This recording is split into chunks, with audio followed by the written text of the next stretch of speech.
या कुक्षि विवरे कृत्वा स्वयं रक्षति सर्वतः नमामि जननीं देवीं परां प्रकृतिरूपिणीं कृच्छेण महता देव्या धारितोऽहं यथोदरे तत्प्रसादात् जगद्दृष्टं मातर्नित्यं नमोऽस्तु ते पृथिव्या यानि तीर्थानि सागरादीनि सर्वतः వసంతి యత్ర తాం నౌమి మాతరం భూతిహేతవే. మాతృదేవో భవ పితృదేవో భవ. ఇప్పుడు మనము మార్చి నెల 2026 సంవత్సరంలో ద్వాదశ రాశుల వారికి గోచార ఫలితాలు ఏ విధంగా ఉన్నాయో సశాస్త్రీయమైన పద్ధతిలో మనం తెలుసుకునేటటువంటి ప్రయత్నం చేద్దాము. కర్కాటక రాశి వారికి మార్చి నెల 2026 సంవత్సరంలో గోచార ఫలితాలు ఏ విధంగా ఉన్నాయో తెలుసుకునే ప్రయత్నం చేద్దాము. ఇక్కడ ద్వితీయ స్థానంలో కేతుగ్రహ సంచారం జరుగుతోంది. ద్వితీయ స్థానంలో కేతుగ్రహ సంచారం వల్ల ధనానికి ఇబ్బంది పడాల్సిన పరిస్థితి ఉంటుంది. నేత్ర సంబంధమైన వ్యాధులు ఉన్నట్టయితే కొంచెం ప్రకోపించి ఎక్కువగా బాధ పెట్టేటువంటి పరిస్థితి ఉంటుంది. అలాగే కుటుంబంలో కూడా ఆహ్లాదకరమైన పరిస్థితి ఏమి ఉండదు. మాటల్లో కూడా కొంచెం కఠినత్వంగా ఉండొచ్చు, లేదా మామూలుగా మాట్లాడిన ఎదరవారు అర్థం చేసుకునే విధానంలో తేడా రావచ్చు. ఆ విధంగా కొంచెం మాట ద్వారా కూడా కొంచెం ఇబ్బందులు కలిగే అవకాశం ఉంటుంది. కాబట్టి మాట కూడా జాగ్రత్తగా పెట్టుకోవాలి ఈ కర్కాటక రాశి వారు. ఇకపోతే అష్టమ స్థానంలో 4 గ్రహాల యొక్క సంచారం జరుగుతోంది. ఈ అష్టమ స్థానంలో 4 గ్రహాలు ఏమేంటంటే, అష్టమ స్థానం అనేది ఆయుస్థానం, దుష్టస్థానంగా కూడా చెప్తుంటారు. కానీ అన్ని గ్రహాలకి దుష్టస్థానం కాదు, అక్కడ కూడా కొన్ని గ్రహాలు యోగించేటటువంటివి ఉన్నాయి. రాహు పూర్తిగా ఇక్కడ నెలంతా ఉంటున్నారు, అది మంచి పరిణామం కాదు. అలాగే రవిని తీసుకున్నట్టయితే ఆయన 14 రోజుల పాటు అష్టమ స్థానంలో ఉన్నారు. కుజుడు కూడా పూర్తి నెలంతా కూడా అక్కడే ఉన్నారు.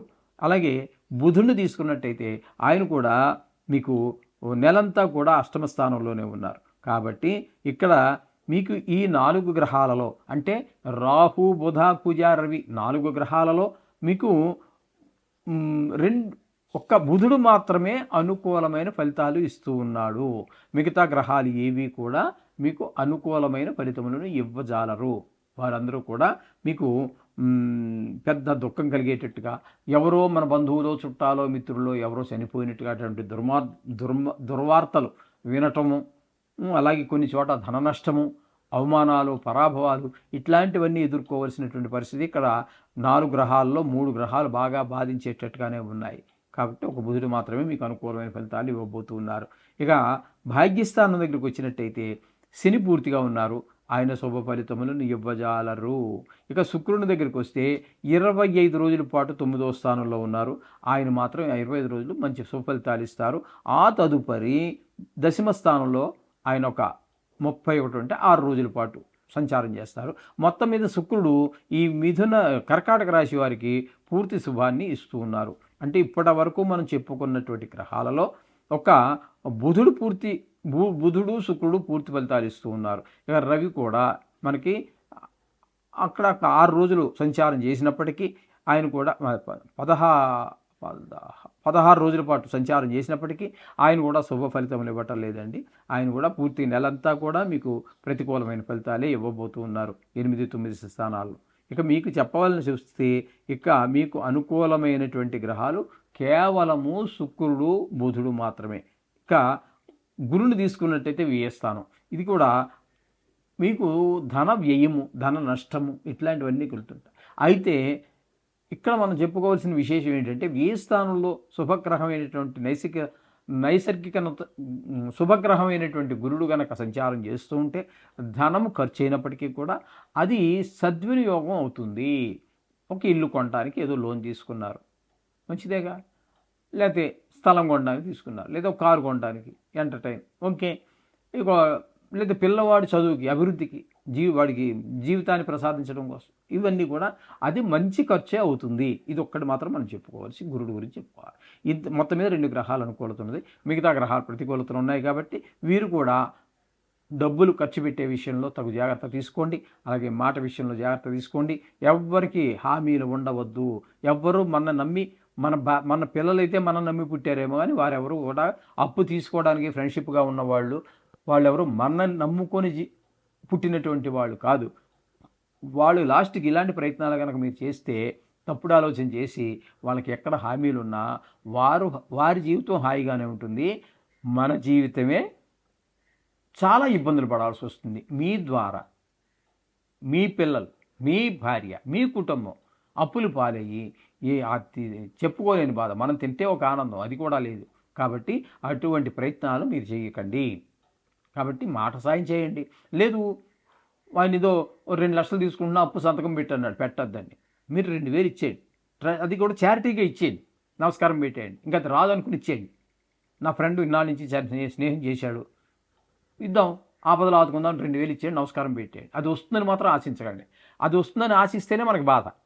అది రాదనుకుని వాడికి అదికైతే ఇప్పుడు వాళ్ళ ఇంట్లో ఏదో పెళ్లి జరిగింది, మనం చదివించట్లేదా, ఏదో చదివించట్లేదా, అలాగే అనుకుని 2000 మీ శక్తి మేరకు 2000, 3000 లేకపోతే 1000 రూపాయలు, 500 ఇచ్చి నమస్కారం పెట్టి అప్పుడు ఆ సమస్యలు ఉత్పన్నమయ్యేటువంటి అవకాశం. కాబట్టి ఎక్కువ గ్రహాలు ప్రతికూలతుంది కాబట్టి చాలా జాగ్రత్తగా ఉండండి. ఇది గమనించుకోండి. నవగ్రహాలని రోజు పూజించండి. అలాగే మీకు దగ్గరలో గనక నాటు ఆవు, అది కూడా జెర్సీ ఆవు కాదండి, అది ఆవు అనేటటువంటిది, అది నాటు ఆవు మాత్రమే ఉన్నట్టయితే అదే సకల దేవతా స్వరూపం.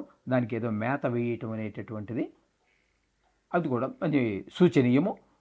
అది ఆవుకు మేత పెట్టడం అనేది చెప్తున్నారు కానీ చాలామంది చెప్పట్లేదు. అది ఆవు యొక్క శరీర నిర్మాణం వేరుగా ఉంటుంది. అది పెట్టగానే గబగబా తినేసి ఉండలు చుట్టుకొని లోపల మింగేస్తుంది. తర్వాత సావకాశంగా పడుకుని మళ్ళీ ఒక్కొక్క ఉండని మింగేసింది కదా, ఆ మింగేసిన ఉండని మళ్ళీ పైకి తెచ్చుకుని నవ్వుతుంది సావకాశంగా. అలా నెమరు వేసుకోవటానికి అనుకూలమైన తిండి పెట్టండి. అంతేగాని అది గొంతులో గుచ్చుకొనో దానికి శరీరానికి హాని చేసేటటువంటివో పెట్టమాకండి. అది తెలుసుకోండి ముందు ఆవుకి ఏదైనా పెట్టేటప్పుడు. ఓకే, ఈ విధంగా చేయండి, సకల దోషాలు నివృత్తి అవుతాయి. శుభం భూయాత్. కలిస్తే ఆ గ్రహంతో పూర్తిగా ఆయన ఇచ్చేటటువంటి ఫలితాలు ఇవ్వడం ఆయన యొక్క సహజమైనటువంటి గుణం. కాబట్టి ఇక్కడ కుజుడున్నాడు, రవి ఉన్నాడు, రాహు ఉన్నాడు. మొత్తం మీద అందరికంటే ఎక్కువ ఆయన ఇచ్చేటటువంటి ఫలితం ఎవరిని అనుసరించిస్తాడు అంటే రవిని అనుసరించే ఎక్కువ ఫలితాలు ఉంటూ ఉంటాయి. కాబట్టి రవి ఇక్కడ మీకు 14వ తారీఖు వరకు మాత్రమే ఉంటున్నారు. అప్పటి వరకు ఇక్కడ అందుచేత ఇక్కడ ఏంటంటే మన బుధుడు పూర్తి ఫలితాన్ని ఇస్తూ ఉన్నారు. బుధుడు కూడా మనకి ఏకాదశి స్థానంలో పూర్తి ఫలితాన్ని ఇస్తున్నారు. ఇక రవి 14వ తారీఖు వరకు మీకు కుంభంలోనే సంచారం చేస్తున్నారు. అక్కడ వరకు ఏకాదశి స్థానం కాబట్టి ఆయన కూడా ధనానికి లోటు లేకుండా, ఇక్కడ ఉన్నటువంటి రాహు, బుధ, కుజ, రవి 4 గ్రహాలు కూడా పూర్తి శుభఫలితాలు ఇస్తున్నారు, ధనానికి ఈ విధమైన లోటు లేకుండా. అయితే రవి మధ్యలో సంక్రమణం చెంది మీకు వ్యయస్థానం అయినటువంటి మీనంలో ప్రవేశిస్తున్నారు. అక్కడ వ్యయస్థానంలో రవి అనుకూలమైన ఫలితములను ఇవ్వజాలరు. అక్కడ ఆయన చేసే పని ఏంటంటే కొంచెం ధన నష్టం అయ్యేటువంటి అవకాశం, ధనం ఖర్చు అయ్యేటటువంటిది. అలాగే కొంతమందికి విదేశీయానానికి వెళ్ళేటటువంటి వారికి అనుకూలమైనటువంటి పరిస్థితి వచ్చినప్పటికీ కొంతమందికి దుర్మార్గులు కొంతమంది ఉంటారు కదండి. ఎందుకంటే ఇది రాశిగతమైనటువంటి ఫలితం. ప్రపంచవ్యాప్తంగా తీసుకుంటే సుమారుగా 70 కోట్ల మందికి వర్తిస్తుంది. కాబట్టి అందులో పరమ పూజ్యులు ఉంటారు, పరమ దుర్మార్గులు ఉంటారు. అటువంటి దుర్మార్గులకి కారాగార శిక్ష ఇట్లాంటివన్నీ పడేటువంటి అవకాశం ఉంటుంది. కొంచెం మనోవిచారం కూడా కనబడుతూ ఉంటుంది. ఈ విధమైన ఫలితాలన్నీ ఆ 15 రోజులు మాత్రం ఆ రవి ఇస్తున్నాడు తప్పితే అక్కడ ఏకాదశి స్థానంలో ఉన్న 4 గ్రహాలు కూడా ఉన్న రోజులు మంచి అవకాశాలు, మంచి శుభఫలితాలు ఇస్తూ ఉన్నాయి. ఇకపోతే వ్యయ స్థానంలో శని పూర్తిగా ఉంటున్నారు. అంటే ఇది ఏలినాటి శని జరుగుతూ ఉన్నది మేషరాశి వారికి. నెలంతా కూడా అక్కడే ఉంటారు. ఆయన ఇంకా చాలా కాలం ఉంటారనుకోండి.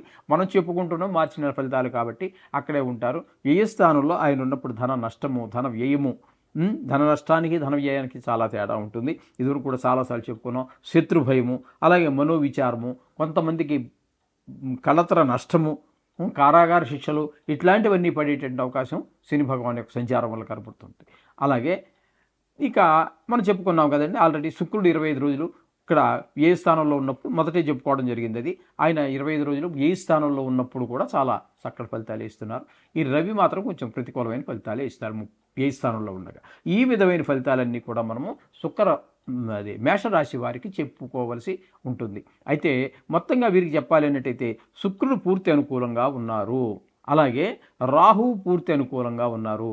శుక్రుడు, రాహువు, రవి పాక్షికంగా, కుజుడు పూర్తిగా. అంటే 4.5 గ్రహాలు మీకు అనుకూలమైనటువంటి 4 గ్రహాలు పైమాటే మీకు అనుకూలం ఉన్నది కాబట్టి ఒక రకం కాదు, బాగానే ఉన్నది అని చెప్పుకోవచ్చు మనకి వీరికి.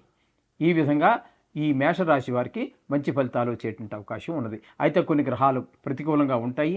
వాటికి మనం కొన్ని సంవత్సరాలుగా మనం చెప్పుకుంటూనే ఉన్నాం. నవగ్రహాలకు సంబంధించిన శ్లోకాలు కానివ్వండి, ఇక మీరు దేని దగ్గరికి వెళ్ళినా నవగ్రహాలకు సంబంధించి దీనికంటే పెద్దగానే ఉంటాయి కానీ చిన్నగా అయితే ఉండవు. విష్ణు సహస్రనామ పారాయణ అద్భుతం, కానీ అదంతా గంటసేపు దగ్గరగా 40 నిమిషాలు 50 నిమిషాలు ఉంటుంది అది. అలాగే ఈశ్వరాభిషేకం 1.5 2 గంటలు ఉంటుంది. అది ప్రతిరోజు మనం చేసుకోవాలంటే అది రోజు చేసుకునేటటువంటి ఇంట్లో పంచాయతనం ఉన్నటువంటి వారికి మాత్రమే సాధ్యపడుతూ ఉంటుంది, శివలింగం పెట్టుకున్నటువంటి వారికి.